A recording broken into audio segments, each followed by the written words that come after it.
2 killers, 1 hero, more than a dozen fatal victims, including children. The terrorists began shooting at Jews on the Australian beach in the early evening of December 14, 2025. The shots targeted civilians who were celebrating the first day of Hanukkah. There were 2 shooters.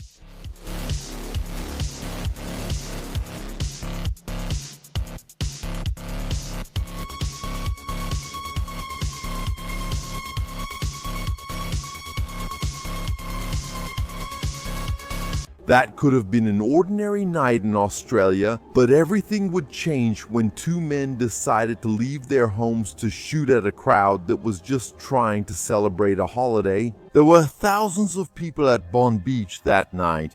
That was the first day of Hanukkah, a Jewish holiday that celebrates the victory of the Jewish people and the recovery of their temple in ancient Jerusalem. It also commemorates the miracle in which a small amount of oil, enough for one day, kept a flame burning for 8 days.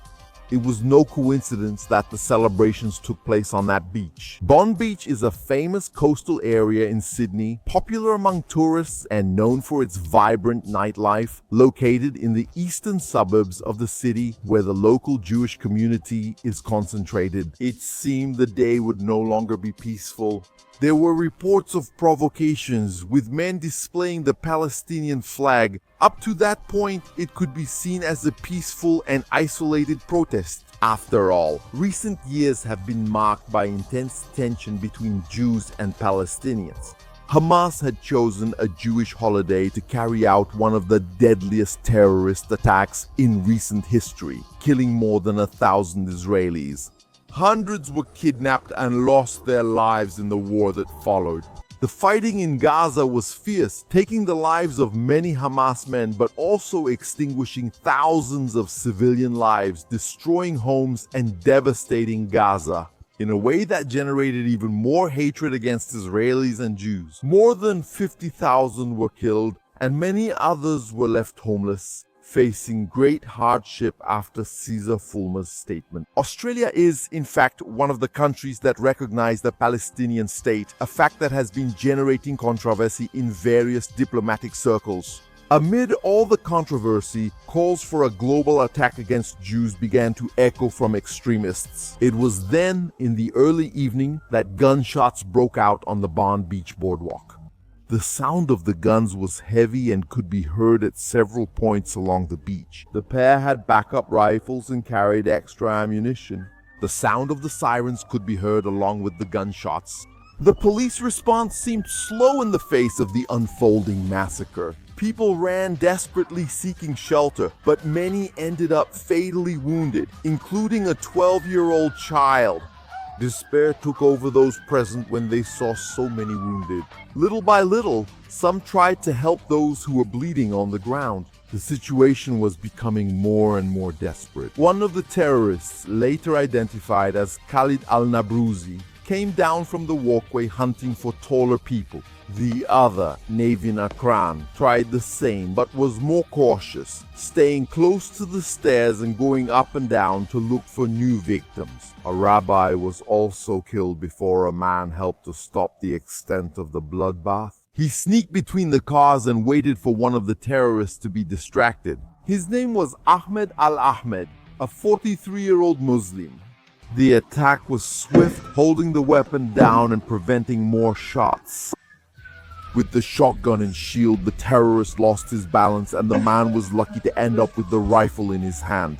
Without the same murderous intent as the fallen criminal, Ahmed kept the weapon merely pointed while his opponent struggled to get up. Realizing that the other didn't have the same lethal intentions, the terrorist backed away to join his accomplice. The civilian, after his heroic act, called for help and reported the criminal's location. He even tried to drive the terrorist further away, now risking himself in a much bolder way because the other one was nearby. On the walkway, Ahmed was hit and had to fall back. It wasn't a fatal wound, but the risk to his life still existed. From up on the walkway, Naveed put his rifle into action, waiting for his partner to retake his position. He called for Oso to take position there as well, making it harder for any more heroes to interfere. On the beach, more people were running, panic was widespread, and the police were slow to act. Protected on the walkway, watching the tourist spot, the terrorists continued their shooting. Khalid al-Nablusi went back to rearm himself and continued shooting. If they had a miracle, Johan intends to. Trios dos was porabidis. Fortunately, they focused on just one point. When the police surrounded him, a shot came from the flank, making Nablus turn around. The second shot went through the terrorist's body and brought him down. He quickly fell on the bridge, leaving Kran's ship desperate, trying to protect itself from the Australian security forces. The constant sirens heightened his adrenaline and the feeling of being cornered. He kept firing, using cover to avoid the police shots, while placing his rifle on the railing to try to hit them from up there. Only strong suppression from the police would make him cease fire. Unfortunately, that was taking too long. The rifle's trigger fired the shots, releasing smoke. Every time he tried to hit a police officer, none of the shots were accurate, but the number of shots from the police kept increasing. Damn it, I can't die.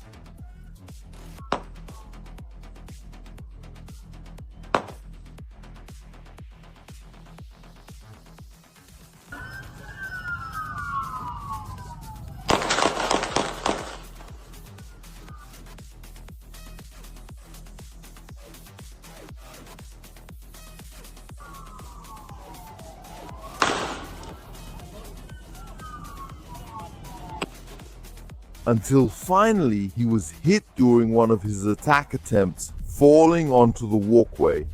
The police cordoned off the area, but some civilians took too many risks getting closer to check. There was confusion at the time until the police managed to calm things down, because some people didn't know who was helping and who was supporting the pair. The police tried to help the attackers, but for one, it was already too late. Another one was seriously injured. The newspapers began reporting that one of the terrorists was probably a Muslim man of Pakistani origin, identified as Naveed Akran, 24 years old, a resident of Bondi. According to what a senior security source told American broadcasting company News, his driver's license was found at the scene, and his house was the target of a police operation. According to information from social media, Akram studied at universities in Australia and Pakistan and was considered an exemplary student. The police have not officially confirmed this information yet. The other person who died at the scene of the conflict was Khalid al-Nablusi, a Salafist Muslim like Naveed Akram, but born in Lebanon. He arrived in Australia at the end of 2021. Accusations circulated on the internet about Khalid al-Nablusi's connections with extremist groups like the Taliban. Prime Minister Chris Mintz confirmed that at least 12 people died, including one of the shooters, and that at least 29 were injured, including 2 police officers. Explosives were removed from the site. Tragically, there were also accusations that Muslim communities in Sydney set off fireworks celebrating the terrorist act. Several attacks against Jews had been occurring in Australia before October 7, 2021. The main episodes of anti-Semitism there mainly involve vandalism and attacks on Jewish institutions. There was a notorious cycle of attacks on synagogues in Sydney in 1991 when 5 temples were set on fire, causing significant damage and 1 injury, but again with no fatalities. After October 7, 2023, Australia recorded a sharp increase in anti-Semitism, with the greatest damage concentrated in attacks on synagogues and Jewish institutions, including recurring vandalism, graffiti with hate symbols, series of bomb threats, and attempted arson. The most serious incidents involved attacks with Molotov cocktails and the destruction of holy books, especially in Melbourne. In addition to direct intimidation of worshippers and community leaders requiring evacuations, increased police presence, and federal investigation operations. Research and reports show that Islamophobic incidents in Australia increased sharply after October 2023, with physical cases including assaults, insults, and threats. and online incidents more than doubled, including attacks and threats targeting mosques and Muslim worshippers. But it was only in 2019 that the massacre against the Islamic population occurred.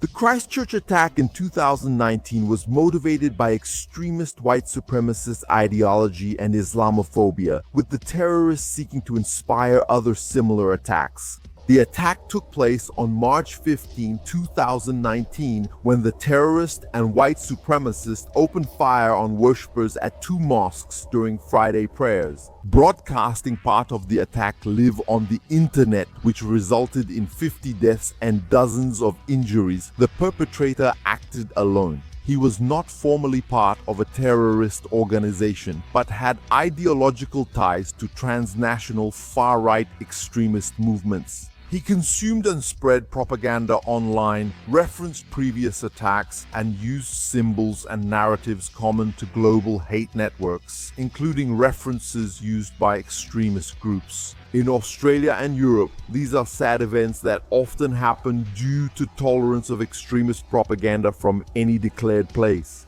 Recently, for example, it has become common for Nazi movements to use symbols to threaten Jews, and many fully justify this because of the events in Gaza, reactivating the worst in humanity.